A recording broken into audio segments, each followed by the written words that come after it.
Assalamualaikum warahmatullahi wabarakatuh. Halo teman-teman semuanya, kembali lagi di Sigit and Silvi on Vlog.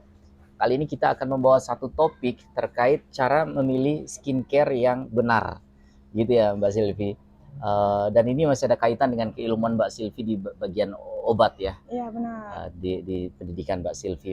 Jadi 5 pertanyaan terkait topik tersebut. Kita cepat saja. Pertanyaan pertama Mbak, kenapa? Latar belakangnya apa kok Mbak Silvi memilih judul ini?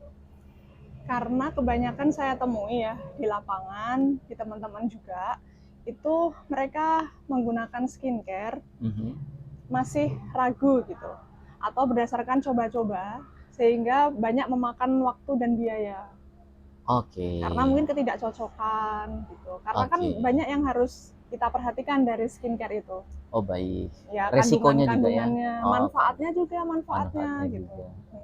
Oke, berarti latar belakang itu adalah yang Mbak Silvi sebutkan tadi, banyak ada beberapa teman-teman yang menggunakan skincare tapi masih ragu karena mungkin pengetahuannya terkait kandungannya yang mungkin beresiko begitu ya, Ya atau benar. tidak beresiko, yang ya Cocok atau tidak. mengidentifikasi resiko dari Ya. bahan-bahan yang dipakai lah begitu ya.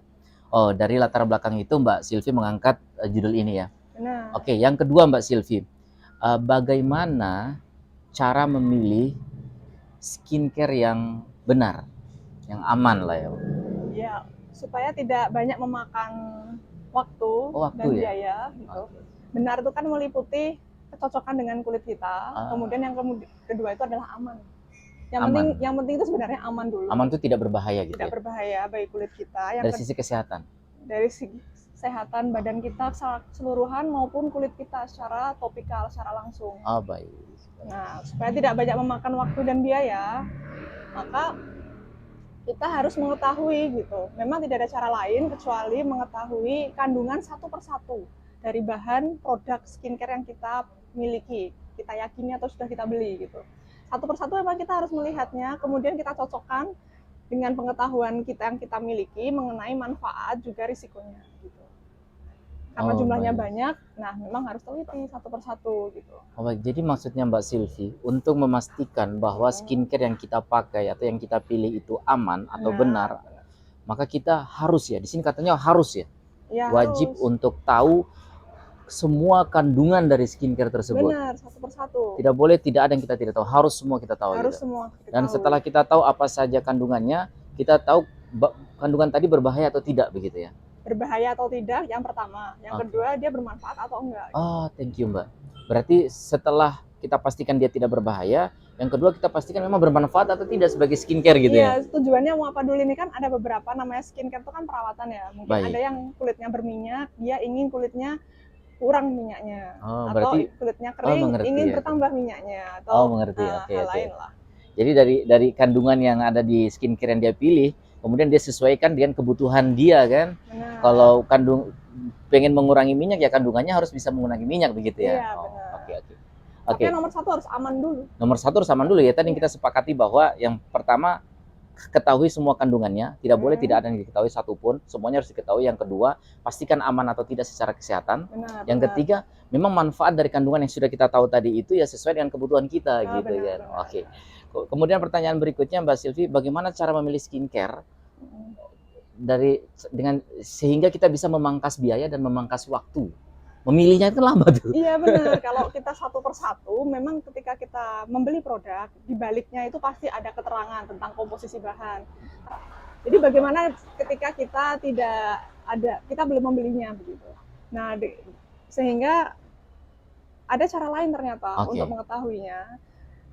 Nah, kalau lihat dari websitenya satu persatu bahan itu boleh. Jadi satu Oke. persatu bahan ketik di Google boleh, tapi ternyata ada nih namanya Skincare Tool Analyzer, Oh, aplikasi yaitu itu. website. Oke. Nah, jadi website itu biasanya saya pakai itu Skin Karisma atau Kos DNA. Saya lihat ada beberapa macam lagi. Jadi website itu tuh menggabungkan banyak produk skincare baik di dalam negeri maupun luar negeri. Oh, Kita tinggal ketik aja, searching, kemudian nanti akan keluar tuh kandungan-kandungannya dan manfaatnya juga resikonya. wow, Kemudian keren. dia juga melakukan penilaian terhadap seberapa besar resikonya itu dengan garis warna merah. Kemudian nanti kalau misalnya garis warna kuning itu berarti dia resikonya tuh sedang gitu. Kemudian jika garisnya hijau, dia 100% aman. Nah, semakin banyak garis hijaunya artinya dia bagus buat kita gunakan. Nah, Iya. nanti di dalam video ini akan Itu saya maksudnya Mbak di aplikasi itu dia menyebutkan bahannya atau produknya? kita ketik Bahannya. Oh, produknya, kita ketik kemudian dia yang produknya. mengeluarkan bahannya tuh ini aja loh, Oh, ini berarti gitu. dia sudah punya informasi bahan Kandungan, atau kandungan dari semua produk, bukan dari semua ya, dari produk-produk yang dia sudah masukkan dalam aplikasi dia gitu. bener. Berikut bisa Oh, tabel kiri bahannya, tabel tengah itu manfaatnya, oke, tabel oke. paling kanan itu adalah risikonya. Siap, siap. Artinya, kalau teman-teman pengen tahu produk yang Hmm. teman-teman pilih seperti apa bahannya, kemudian dari semua bahan tadi berbahaya atau tidak secara kesehatan, teman-teman bisa menggunakan aplikasi ini.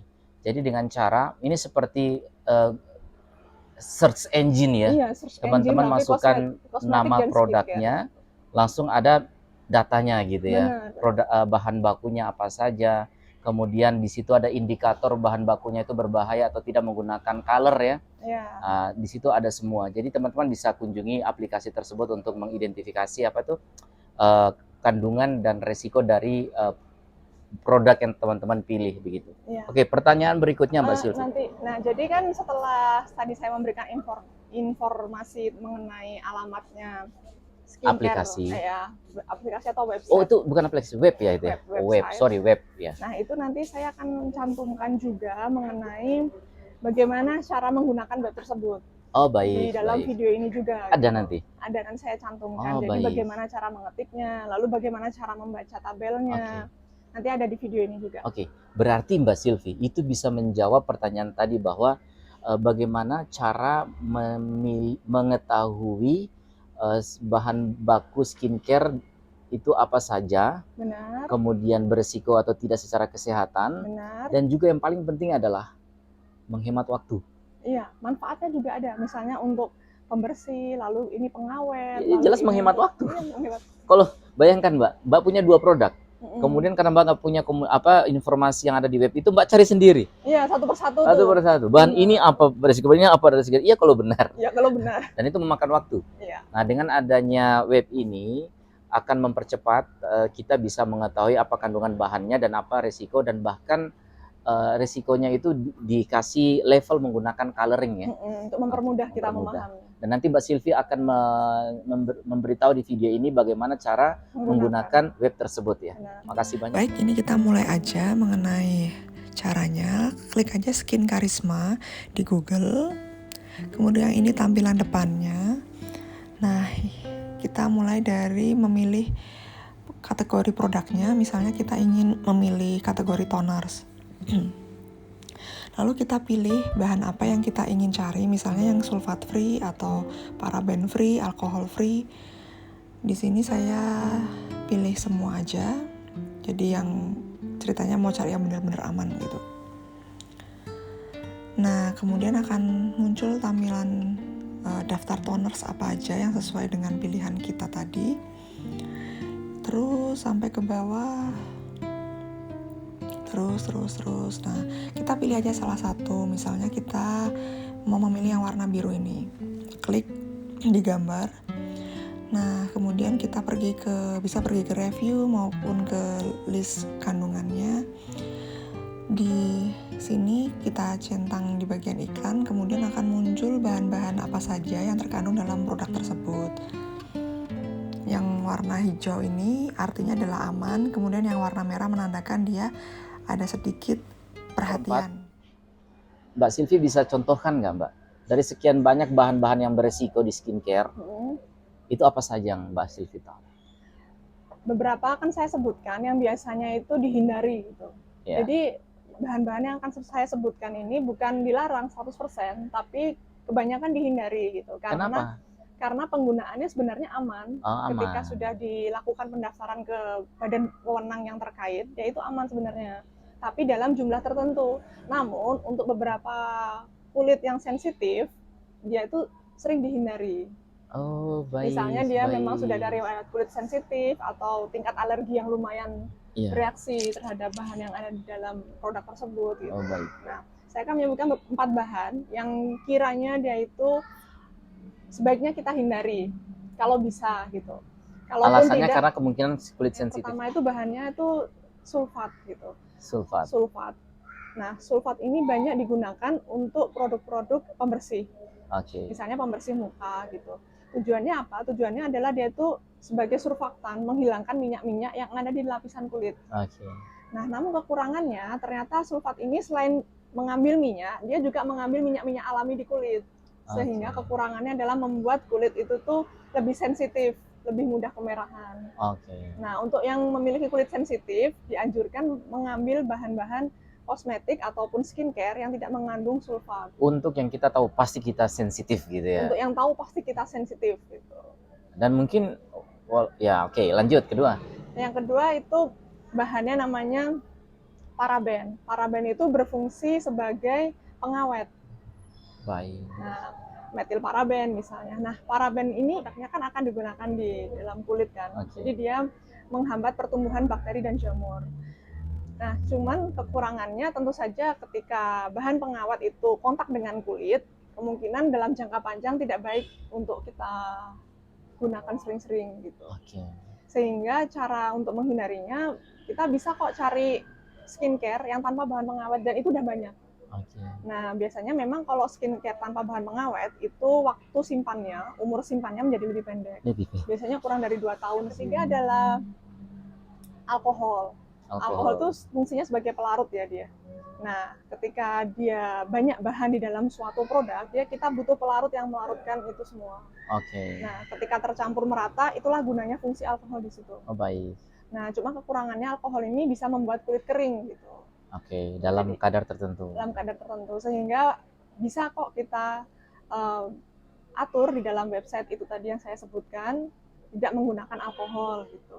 Oh. Jadi nanti langsung keluar tuh skincare apa aja, produk apa aja tanpa mengandung alkohol. Oke. Tanpa mengandung pengawet gitu.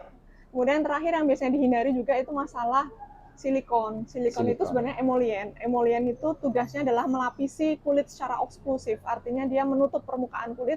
Tujuannya apa? Tujuannya supaya menghidrasi kulit, membuat kulit itu banyak kandungan airnya. Artinya lebih lembut ya dengan terhidrasi itu. Iya. Nah, tapi kekurangannya masih detail lebih lanjut nih tentang penggunaan silikon dalam jangka panjang. Apalagi ketika kontak dengan kulit gitu. Jadi masih ada penelitian lebih lanjut. Cuman kalau digunakan secara tidak jangka panjang dan penggunaannya juga jarang, sedikit-sedikit begitu, masih diperbolehkan juga dalam batas tertentu yang sudah disetujui oleh badan yang berwenang. Baik. Jadi yang perlu digarisbawahi adalah ketika produk itu sudah disetujui oleh badan yang berwenang yang mengatakan bahwa itu aman, maka itu pasti aman. Pasti gitu, aman. karena ada badannya ya. Tapi ya bukan tapi dan kita sebagai customer juga harus tahu resiko-resiko dari masing-masing bahan itu. Benar. Sehingga kita bisa memitigasi seberapa banyak kita bisa memakai tersebut ya. Seberapa sering kita memakai itu ya. Itu dan nanti di websitenya itu juga kalau kita tadi masukkan bahan yang kita beli tadi mengandung paraben atau silikon atau mengandung bahan alkohol, itu dia akan memberikan keterangan gitu. Warnanya akan berbeda. Merahnya mungkin lebih banyak, sekitar 70% tuh merah. Lalu mildnya tuh sedikit, kemudian hijaunya tuh lebih sedikit lagi misalnya. Ya, indikatornya di indikatornya akan web menyala tersebut nanti. ya. Oke Mbak, pertanyaan terakhir Mbak. Apakah dengan kita memutuskan untuk mencari produk skincare yang tidak mengandung bahan-bahan yang beresiko seperti tadi, apakah itu pasti aman?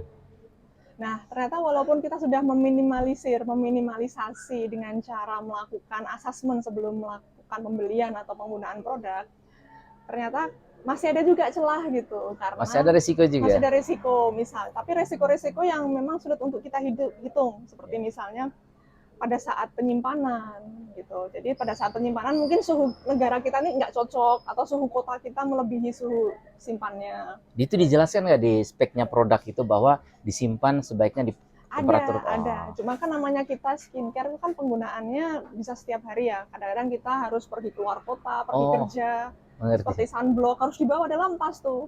Nah, ketika suhunya melebihi ya dia mengurangi keefektifan yang seharusnya tidak terjadi. Ternyata kok di mukaku kok ini ya kemerahan ya ternyata. Lah itu ternyata mungkin ada hubungannya dengan cara proses handling atau cara penyimpanan. Atau Juga bawa kulkas terus? kan repot dong Pak. Kemungkinan juga karena adanya interaksi antara kandungan. Tadi kan di website itu hanya menjelaskan mengenai manfaat dan risiko perbahan ya.